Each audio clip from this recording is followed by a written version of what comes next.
So there is another killing incident and now it's trending. Ito yung pagkasawi ng pro-BBM vlogger o mas kilalang Mima Alicia.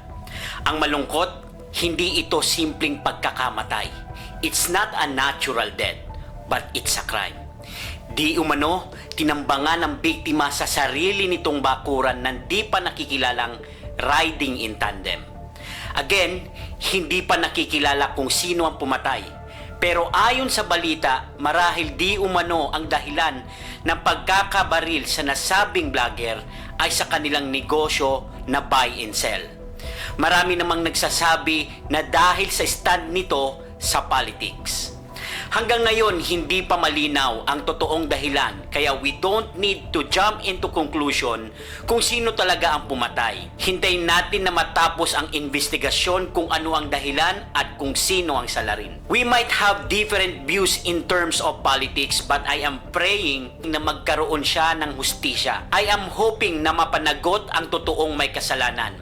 Ngayon kasi may mga gumagamit ng kanyang pagkakamatay. Ibinibintang sa ibang tao kahit wala namang matibay na ebidensya. Ito kasing vlogger na ito, kilala rin itong bumabanat sa iba't ibang opisyal ng gobyerno, pabor man o hindi sa administrasyon. Binabanatan nito si Vice President Sara Duterte, ang Philippine National Police, maging si Chief PNP Nartates at Secretary John Vic Rimulya, si Senator Rodante Marcoleta at marami pang ibang opisyal. But don't get me wrong, okay na bumanat as long as may katotohanan at hindi gawa-gawa ang kwento. Kasi kung panonoorin nyo ang vlogs nito, we can say very below the belt at wala ng katotohanan. All are fake news. But I'm not saying dahil doon kaya siya pinatay.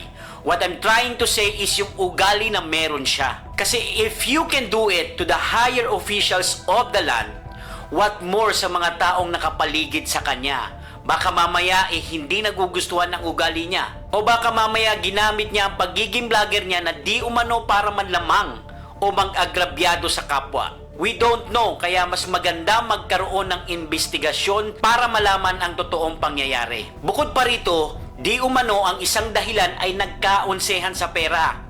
Pera nga naman, it's a root of all evil. Ganito kasi yan. Kung ang prinsipyo mo ay nababayaran ng pera, ang dignidad mo ay nabili na ng iba, hinding-hindi mo mapapansin, lalamunin ka nito at magiging dahilan ng ikakapahamak mo. Isa pang maaaring dahilan, haka-haka ng ilan, di umano ay masyado ng maraming nalalaman kaya pinatahimik na ng sindikato.